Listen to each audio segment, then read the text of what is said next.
구독자 여러분 안녕하세요. 블랙입니다. 이번에는 아직 안심하기에는 이르다. 달러 상승 주식 하락을 불러올 4가지 사건이라는 제목으로 영상을 시작해 보겠습니다. 최근에 한미 통화 수합 이후로 제가 달러에 대한 영상을 계속해서 올려드리고 있습니다. 그 이유는 다들 아시죠? 왜 그럴까요? 달러가 중요하기 때문에 계속 올려드리는 것입니다. 사람들이 돈을 가지고 주식도 투자하고 채권도 투자하고 금도 투자하고 이런 식으로 다양한 상품에 투자를 해야 되는데 시장이 어려우면 사람들은 기축통화인 달러만 찾게 됩니다. 그렇기 때문에 달러 인덱스가 올라간다는 것은 우리에게 좋지만 않습니다. 그래서 제가 지금까지 원달러 환율이 올라가기에는 한계가 있다. 지금 상태에서 1300을 넘어가기에는 조금 어렵다. 이런 식으로 말씀을 드렸더니 사람들은 이런 말씀을 하시더라고요. 지금 나라가 망하게 생겼는데 무슨 말이냐? 그 친구 때문에 전 세계가 망한다. 달러 상승, 주식 하락은 이제 시작에 불과하다. 이런 식으로 다양한 댓글이 많더라고요. 오해하지 마세요. 저는 과거 영상에서 주식이 상승한다, 하락한다, 달러가 상승한다, 하락한다 이런 말씀을 드리는 게 아니었습니다. 저는 단지 달러도 현금 자산에 불과하기 때문에 적당한 비중으로 달러를 보유하자라고 말씀을 드렸을 뿐입니다. 주식 하락이 걱정되면 달러를 가지고 인버스 투자를 하시면 됩니다. 물론 저에게 너는 어떤 생각을 가지고 있냐 이런 의견을 물으신다면 저는 낙관론자이고 저도 주식을 가지고 있기 때문에 저는 주식 상승을 바랄 뿐입니다. 그럼 오늘 영상 본격적으로 시작하겠습니다. 달러 상승을 불러올 수 있는 4가지 사건에 대해서 설명드리겠습니다. 첫 번째 사건이 두 번째, 세 번째, 네 번째 사건에 큰 영향을 미치고 있습니다. 그렇기 때문에 첫 번째 사건을 먼저 자세히 설명을 드리겠습니다. 물론 이게 꼭 두 번째, 세 번째, 네 번째에 큰 영향을 미치는 것은 아니지만 어느 정도 연관이 있기 때문에 우리는 첫 번째 사건에 1차적으로 주목을 할 필요가 있습니다. 첫 번째 사건은 여러분이 잘 아시는 그 친구의 확산입니다. 3월 28일을 기준으로 미국은 이탈리아를 제치고 1위에 등극했습니다. 누적 확진자 수 역시 10만 명을 돌파했습니다. 그리고 한국은 저 아래 10위권으로 내려갔습니다. 이것은 날짜별 국가별로 그 친구의 누적 확진자 수를 정리한 것입니다. 주황색 선이 미국입니다. 미국의 확진자 수를 보면은 좀처럼 줄어들 생각이 없어요. 오히려 3월 26일 기점으로 기울기가 점점 증가하고 있습니다. 이거 상태가 심각합니다. 그리고 꽤 오래전에 그 친구 문제로 이슈화 됐었던 이탈리아를 보세요. 이탈리아는 회색입니다. 회색을 보시면은 회색의 기울기 역시 감소할 기미가 전혀 없어요. 오히려 자세히 보면은 조금씩 상승하고 있는 것으로 보입니다. 여기에서 누적 확진자 수는 증가하는 게 맞아요. 우리가 살펴봐야 할 것은 증가하는 속도, 즉 기울기가 감소하느냐입니다. 과거 여러 질병 이슈가 있었을 때에도 이 상승 각도가 감소하는 게 보여야 주가가 하락을 멈추고 상승으로 돌아섰던 것으로 기억이 납니다. 그렇기 때문에 우리는 이러한 누적 확진자 수의 상승 각도가 꺾이는지 감소하는지 이런 것들을 체크해야 합니다. 저는 늘 제조, 고용, 소비 이러한 3단 콤보를 강조드립니다. 제조, 즉 기업이 잘 돼야 사람들을 많이 채용할 수 있고 이렇게 채용된 사람들이 돈을 벌어서 소비를 하게 됩니다. 그러면 또 이러한 소비로 인하여 기업이 또 잘 되고 고용이 잘 되고 소비가 잘 되고 제조, 고용, 소비, 제조, 고용, 소비 이런 식으로 반복이 됩니다. 하지만 그 친구 문제는 이러한 연결고리를 다 끊어놨습니다. 사람들이 밖에 나가질 않으니까 소비가 안 되고 그렇기 때문에 기업이 돌아가지 않고 그럼 기업 입장에서는 사람들을 고용할 필요가 없죠. 그럼 다시 사람들은 돈을 못 벌기 때문에 또 소비를 안 하고 이런 식으로 제조, 고용, 소비의 순환 연결고리를 다 끊어놨습니다. 그래서 지금 이슈화되고 있는 게 이러한 연결고리가 완전히 끊어진 거냐 아니면 일시적으로 끊어진 거냐 이게 문제입니다. 만약 완전히 끊어졌으면은 이거를 회복시키기 위해서 오랜 시간이 걸립니다. 즉 주가 회복을 위해서는 오랜 시간이 걸린다는 말입니다. 하지만 이 연결고리가 그 친구로 인해서 일시적으로 끊어진 것이라면은 시간이 지나면 해결될 수 있겠죠. 그래서 전문가들 의견도 갈리고 있습니다. 미국의 루비니 교수는 이번 사태 때문에 I자 폭락을 할 것이라는 전망을 내놓고 있습니다. 이번에는 V자, U자, L자도 아닌 I자형으로 수직으로 경기가 하락한다는 것입니다. 반대로 벤 버냉키 전 미국 연준 의장은 훨씬 낙관적인 견해를 내놨습니다. 그는 이번 사태는 제조, 고용, 소비의 일시적인 연결고리 끊어짐에 불과하기 때문에 경제 구조가 망가진 것이 아니라 기본적으로 질병의 문제이기 때문에 감염병의 확산만 막으면 금세 경기도 살아난다고 강조했습니다. 이번 사태가 진정이 되면은 경기는 V자 반등을 한다는 것입니다. 그래서 미국에서는 이를 막기 위해서 2조 달러의 슈퍼 부양책을 발표했습니다. 최근에 미국 상원, 하원 다 통과했고 트럼프의 재가만 남은 상태입니다. 2조 부양책에는 제조업을 살리기 위해서 기업 대출을 강화했고 고용을 유지하기 위해서 4개월치 실업급여를 제공하기로 했고 소비를 진작시키기 위해서 개인에게 현금을 지급하고 학자금도 지급한다고 발표했습니다. 그럼 이러한 미국의 지원 정책으로 인해서 연결고리가 살아날 수 있을까요? 그것이 문제입니다. 만약 여러분이 이러한 미국의 지원 정책으로 인해서 연결고리가 살아날 것이라고 그렇게 생각하시면 주식을 야금야금 모아 가셔야 되고 달러 같은 현금 자산은 줄여가야겠죠. 하지만 반대로 생각해보세요. 이러한 미국 정부의 지원 정책에도 불구하고 3단 콤보 연결고리가 회복되지 못한다고 생각되신 분은 지금 주식이 약간 반등이 나왔을 때 탈출하셔야 됩니다. 탈출의 기회입니다. 주식은 탈출하셔야 되고 요즘 달러가 조금 떨어졌죠? 이때 달러를 다시 모아 가셔야 됩니다. 이건 개인의 선택입니다. 잘 생각해 보시기 바랍니다. 다음은 두 번째 사건을 소개해 드리겠습니다. 두 번째 사건은 러시아, 사우디, 미국의 원유 패권 다툼이 있습니다. 일반적으로 원유의 가격은 수요 공급에 의해서 결정이 됩니다. 원유의 수요가 많으면 유가는 상승하게 되고 원유의 공급이 많으면 유가는 하락하게 됩니다. 그래서 늘 러시아, 사우디는 공급을 조절하면서 유가를 컨트롤했습니다. 즉 유가가 너무 떨어져 있으면은 지들끼리 합의를 합니다. 야, 유가가 계속 떨어지고 있어. 우리 원유 공급을 좀 줄이자. 그러면 자연스럽게 유가가 오르게 됩니다. 그런데 미국이 나타나면서 이 문제가 틀어지게 됐습니다. 이것은 WTI 유가 차트입니다. 2014년 9월달 미국의 셰일가스 기업들이 원유를 증산하기 시작했습니다. 그래서 사우디, 러시아가 이에 분노해서 너네들 셰일가스 막막 뽑아내고 있어? 우리도 지지 않겠어. 갈 때까지 가보자. 우리도 증산할 거야. 그러면서 러시아, 사우디, 미국 세 나라가 모두 앞다퉈서 증산을 하게 됩니다. 그러면 어떻게 될까요? 원유의 공급이 늘어나기 때문에 당시 배럴당 100달러 이상을 유지하던 WTI 유가는 30달러 아래로 떨어지게 됩니다.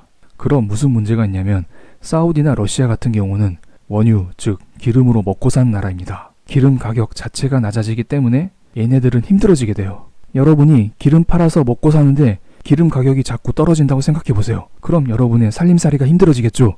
그렇기 때문에 2016년 3월달 러시아와 사우디는 감산 합의를 합니다. 야, 우리 그만 싸우자. 우리도 죽겠어. 우리 그냥 그만 싸우고 감산에 합의하자. 그런데 여기서 미국은 감산을 안 합니다. 왜냐하면 미국은 굳이 기름이 아니어도 먹고 살 게 많거든요. 아쉬울 게 없습니다. 미국은 늘 하던 대로 기름을 계속 생산합니다. 그래서 2017년도에 미국은 세계에서 가장 오일을 많이 생산하는 나라가 됩니다. 사우디랑 러시아를 제치고요. 엄청나죠? 그리고 나서 이런 상태가 몇 년 지속됐습니다. 사우디나 러시아 입장에선 짜증나긴 할 거예요. 왜냐하면 우리는 감산해가지고 유가를 맞추고 있는데 미국 너네는 계속 기름만 찍어내고 있고 도대체 우리는 뭐 하는 거냐? 미국 너네도 감산 좀 해라. 이렇게 계속 생각은 하고 있었을 것입니다. 그리고 2018년도부터 미국과 중국의 무역 갈등이 터졌고 2020년도에는 그 친구 문제가 생겼습니다. 이것들은 모두 원유 수요 감소 요인이기 때문에 유가 하락을 불러오게 됩니다. 이때는 유가가 50에서 60달러 부근에서 맴돌고 있는 상태입니다. 사우디나 러시아 입장에서는 더더욱 짜증이 났을 거라 봅니다. 왜냐하면 미국 셰일가스 기업들이 원유를 계속 생산하기 때문에 유가가 지금 하락하고 있습니다. 그리고 세계 최대의 수요처인 중국에서 그 친구 문제가 터졌잖아요. 그 친구 문제는 원유 수요 감소 요인이기 때문에 이것 또한 유가 하락에 영향을 미칩니다. 결국에는 미국과 중국 때문에 지금 유가가 하락하고 있는 것입니다. 그런데 이것을 해결하기 위해서는 사우디와 러시아가 원유를 감산해줘야 됩니다. 러시아와 사우디 입장에서는 조금 억울하긴 할 거예요. 그런 게 있잖아요. 다른 나라들이 다 사고를 쳐놓고 지금 사우디, 러시아 두 나라가 뒤처리를 하는 것입니다. 그래서 이번에는 러시아가 반기를 들었습니다. 야, 이번엔 나 감산 못해. 감산할 거면 다른 나라가 하라 그래. 그러자 사우디도 말합니다. 그래? 그래, 우리도 감산 못해. 나도 증산할 거야. 안 그래도 수요 감소로 인해서 유가가 하락하고 있는데 공급 증가로 인해서 유가는 더더욱 하락하고 있습니다. 즉 수요와 공급 모두 유가가 하락하는 쪽으로 움직이고 있는 상태입니다. 그렇게 되면 무슨 문제가 발생할까요? 유가가 과도하게 떨어지면 미국의 셰일가스 기업이 흔들리게 됩니다. 미국의 셰일가스 기업은 유가가 $40 이하로 떨어지면은 채굴 비용도 있기 때문에 힘들어진다고 합니다. 사람들이 미국의 셰일가스를 쓰는 이유는 정치적인 이유도 있겠지만은 기본적으로 셰일가스가 사우디의 원유에 비해서 저렴합니다. 그렇기 때문에 사람들은 사우디의 원유보다는 미국의 셰일가스를 선호하게 됩니다. 그런데 원유 가격 자체가 떨어지게 되면은 사람들은 굳이 미국의 셰일가스를 쓰지 않고 사우디의 기름을 쓰게 될 것입니다. 그래서 일반적으로 유가가 $40 이하로 떨어지면은 미국의 셰일가스 기업이 불리하다고 알려져 있습니다. 그래, 미국의 셰일가스 기업 안 좋아. 그럼 무슨 문제가 발생할까요? 자, 다음은 하이힐드 채권금리 스프레드를 보겠습니다.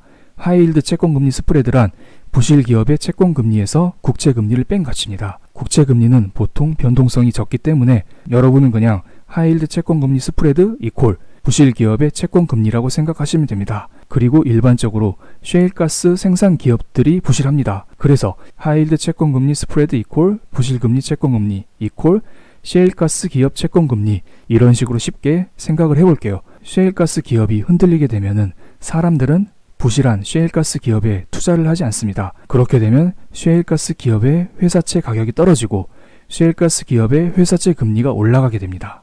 언제라도 망하게 될지 모르는데 아무리 회사에서 9%, 10% 이자를 준다고 해도 여러분 투자를 할까요? 안 하겠죠. 그래서 과거 유가가 $30 이하로 떨어졌던 2016년도에는 하이힐드 채권금리 스프레드가 9% 가까이 올랐던 적도 있습니다. 이번에는 11% 가까이 올랐습니다. 이 상태가 지속되면은 셰일가스 기업들은 자금을 조달하기 어렵기 때문에 조만간 파산할 가능성이 큽니다. 실제로 셰일가스 기업들의 파산 조짐은 여러 군데에서 포착되고 있고 실제로 지금 미국 셰일가스 기업의 구조조정이 한참 진행 중이라고 합니다. 그럼 이러한 셰일가스 기업이 파산하게 되면은 무슨 문제가 발생할까요? 그냥 셰일가스 기업만 파산하면 끝나는 거 아닐까요? 이것과 관련해서는 CLO 문제가 있습니다. CLO 문제는 위쪽에 링크를 달아드리겠습니다. 이쪽 보시면 뭔가 뜰 거라 봅니다. 잠깐 2019년도 얘기를 해볼게요. 2019년도에는 국채와 주가 모두 상승하는 시기였습니다. 그리고 2019년도에는 금리를 3차례 내렸습니다. 그래서 사람들이 예금 투자하기가 애매했습니다. 그렇다고 해서 국채나 주식에 투자하기도 애매했죠. 이미 국채나 주식에 많은 비중이 들어가 있기 때문에 사람들은 새로운 투자처를 찾고 있었습니다. 그래서 사람들은 위험한 하이힐드 채권에도 투자를 했습니다. 그래서 그 당시 채권 금리를 볼게요. 4%에 불과합니다. 즉 국채 금리 대비해서 4% 이자를 더 준다는 겁니다. 예를 들어 국채에 투자를 하면은 1년에 2% 금리를 주는데 하이힐드 채권에 투자를 하면은 6% 금리를 준다는 것입니다. 솔깃하죠? 언제 망할지 모르겠지만은 일단 시장에 계속 돈이 풀리고 있기 때문에 사람들은 너도 나도 할 것 없이 하이힐드 채권에 투자를 한 상황입니다. 그런데 여기에서 셰일가스 기업들이 망하면 단순하게 기업 자체만 망하는 게 아니라 여기에 투자한 일반 사람들, 투자기관 모두 망합니다. 그래서 지금 적당한 타이밍에 셰일가스 기업들의 구조조정, 연준의 대응 타이밍이 중요합니다. 지금 며칠 전 연준에서는 우량한 회사채만 매입하겠다라고 발표를 했습니다. 앞으로 연준의 추가적인 대응 타이밍이 중요하겠죠. 돈풀기 정책을 조금 주춤하다가는 셰일가스 기업들이 순식간에 무너질 수도 있습니다. 그래서 우리는 늘 방금 보여드린 하이힐드 채권 금리 스프레드랑 달러 인덱스를 꾸준히 체크해야 됩니다. 다음은 세 번째 사건을 소개시켜 드리겠습니다. 세 번째 사건은 유럽 경기 침체입니다. 이 중에서 이탈리아가 심각하죠. 이탈리아의 그 친구 확진자 수는 회색선에 나타나 있습니다. 지금 보시면 회색선이 꾸준히 증가하고 있습니다. 좀처럼 줄어들 기미가 보이지 않고 있습니다. 이탈리아는 2018년도 기준으로 세계 8위의 경제 대국입니다. 그런데 지금 그 친구 이전에 이미 경제가 맛이 가고 있었습니다. 상태가 안 좋았습니다. 2019년도 4분기 GDP 성장률을 볼게요. 이미 마이너스 0.3%를 찍었습니다. 2019년도만의 문제가 아니에요. 이미 2018년도부터 GDP 성장률이 제로에 가깝게 움직이고 있습니다. 여기에서 그 친구가 결정타를 날렸다고 봅니다. 제가 여기에서 2011년도 경제위기, 유럽연합의 문제점 이런 거 등등 관련된 과거 이야기는 설명드리지 않겠습니다. 여기까지 이야기하면은 시간이 너무 길어지거든요. 어쨌든 유럽중앙은행은 이러한 문제를 해결하기 위해서 1000조 규모의 자산 매입 정책을 발표했습니다. 여기에서는 신용 등급이 낮아 매입 대상에서 제외됐던 그리스 국채도 처음으로 포함되었다고 합니다. 그리스 국채가 포함되었다면 이탈리아 국채도 안 사줄 이유는 없겠죠. 그리고 다음 기사를 볼게요. 이탈리아의 문제를 지적하고 있습니다. 이탈리아 은행권은 이탈리아 국채 물량의 4분의 1가량을 가지고 있어서 정부가 파탄나면 은행도 쓰러진다, 이런 식으로 말하고 있습니다. 만약 정부가 망하면 이탈리아 국채는 휴지 조각이 되기 때문에 이를 가지고 있는 은행도 무너진다는 것입니다. 그리고 2019년 IMF는 프랑스와 스페인, 포르투갈, 벨기에 등 상당수 국가의 은행들이 이탈리아 국채를 다량 보유하고 있다면서 이탈리아의 국가 신용 등급이 부실 수준으로 강등되면은 전 세계에 상당한 여파가 미칠 것이라고 경고했습니다. 또한 IMF에서 이런 말을 했습니다. 이탈리아가 국제 시장에서 자금을 조달하는 비용이 올라간다고 했습니다. 이게 무슨 말이냐면은 아까 셰일가스 기업에서 설명드렸듯이 자금 조달 금리가 올라간다는 것입니다. 즉, 아까는 셰일가스 기업 문제이기 때문에 제가 회사채 금리를 설명드렸죠. 이번에는 나라 문제이기 때문에 국채 금리를 가지고 설명드리겠습니다. 다음은 이탈리아 10년물 금리입니다. 만약 여러분이 이탈리아에서 발행하는 10년짜리 국채를 가지고 있으면은 10년 동안 얼마의 금리를 주냐, 이런 것을 나타낸 차트입니다. 과거 2011년 이탈리아 경제위기 당시에는 이탈리아 10년물 금리가 7%까지 올라갔습니다. 무슨 말이냐면 이탈리아가 망하게 생겼으니 아무도 이탈리아에 투자를 하지 않는 것입니다. 그렇기 때문에 이탈리아 국채 금리가 올라가야 됩니다. 곧 망하게 생겼는데 1%, 2% 낮은 금리로 투자를 하겠습니까? 7%처럼 금리를 팍팍 줘야 그나마 사람들이 위험을 감수하고 투자를 하죠. 그런데 최근 이탈리아 10년 만기 국채 금리는 꽤 안정된 모습을 보이고 있습니다. 이게 월봉 차트인데 3월달 이탈리아 국채 금리가 긴 윗꼬리를 달고 있죠. 한번 살펴보겠습니다. 이 부분을 확대했습니다. 최근 들어 이탈리아 국채 금리가 3월 18일 3%까지 뛰었다가 쭉 하락했습니다. 이탈리아 국채 금리가 뛴 이유는 안 그래도 나라가 힘든데 그 친구 문제로 더욱더 힘들어질 것이라는 전망 때문에 국채 금리가 뛰었습니다. 이탈리아는 관광산업이 GDP의 13%를 차지하고 있습니다. 지금 그 친구 문제로 사람들이 나가질 않아요. 그리고 밖에서 오지도 않아요. 그래서 2020년도 이탈리아의 GDP는 더더욱 하락할 전망입니다. 그럼 당연히 이탈리아 경제는 힘들어지고 국채 금리는 자연스럽게 상승하는 것입니다. 그런데 좀 전에 소개시켜드린 3월 19일 유럽에서 1000조 규모의 경기 부양책을 발표했죠. 그 부양책으로 인해서 이탈리아 국채 금리가 안정을 찾아가고 있습니다. 아마 사람들은 유럽 중앙은행에서 이탈리아 국채를 매입해주면서 이탈리아가 경제 위기까지는 번지지 않을 것이라는 생각을 하고 있는 것 같아요. 그럼 여러분은 잘 보셔야 됩니다. 앞으로 이러한 이탈리아 국채 금리가 올라가는지 떨어지는지요. 만약 이탈리아 국채 금리가 올라갈 기미가 보이면은 이거 이탈리아에서 무슨 문제가 생겼구나. 우리 이거 주식 다 팔고 얼른 달러를 확보해야 되겠구나.